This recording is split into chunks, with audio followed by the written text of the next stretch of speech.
শান্তিপুরে হিন্দু দেবদেবীর প্রতিমা ভাঙচুরের ঘটনায় দুই মূল অভিযুক্ত অমিত দে ও অসিত দে শেষমেশ ধরা পড়ল পুলিশের জালে।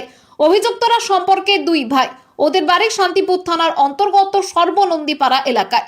দিন কয়েক আগে রাতের অন্ধকারে সর্বনন্দীপাড়া এলাকায় লোকনাথ মন্দির সংলগ্ন একটি মৃৎশিল্পীর কারখানায় তৈরি করে রাখা একাধিক দেবদেবীর মূর্তি ভাঙা হয়। সিসিটিভিতে ধরা পড়ে দুই ভাইয়ের সেই ন্যাক্কারজনক কাজের দৃশ্য। কোনো মূর্তি দুমড়ে মুচড়ে ফেলা হয়, কোনো মূর্তি আবার মাটিতে থেতলে দেওয়া হয়। এই ঘটনা সামনে আসতেই গোটা দেশ জুড়ে নিন্দার ঝড় ওঠে। এবার সেই ঘটনা তদন্তে নেমে 5 দিন পর দুই মূল অভিযুক্তকে গ্রেপ্তার করল পুলিশ। আজ অভিযুক্তদের রানাঘাট আদালতে তোলা হয়। পুলিশের হাতে ধরা পড়তেই দুই অভিযুক্ত কি বলছেন শুনুন বিস্তারিত। এত পরিমাণে মদ খেয়েছিলাম, মানে কোনো হুঁশ ছিল না আমার। যাই হোক, এবার ভাই অনেক চেষ্টা করে যে নিয়ে যেতে পারেনি। পরে আমি বাড়ি চলে আবার এসে আমি তখন ঠাকুরগুলো ভাই ছিল সঙ্গে, যে যাই দুজন মিলে ঠাকুরগুলো আমি ভেঙে ফেলি, ভেঙে ফেলি। প্রায় 60-70টার মতো ঠাকুর আমি ভেঙে ফেলি। এবং আমি বাঙালি হয়ে, এবার হিন্দু হয়ে এবং সনাতন ধর্মের ছেলে হয়ে যে আমি কাজটা করি, সত্যি মানে খুবই অন্যায় এবং মানে বড় পাপ কাজ। এরকম কাজ আমি আর ভবিষ্যতে করবো না। ও আমার সঙ্গে ছিল, তো ও দু একটা ঠাকুর ভেঙেছে।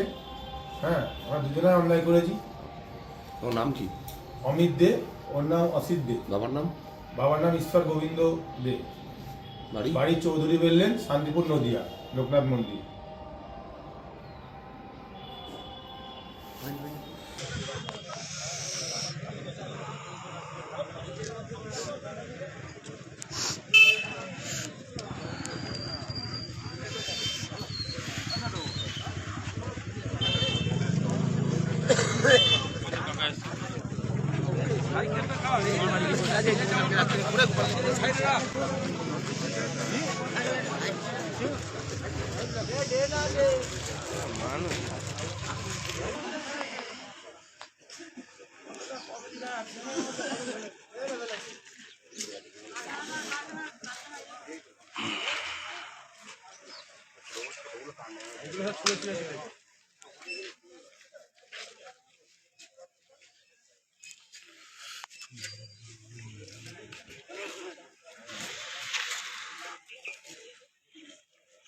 ভেতরে ভাঙিনি না, ভেতরে ঢুকে নিত।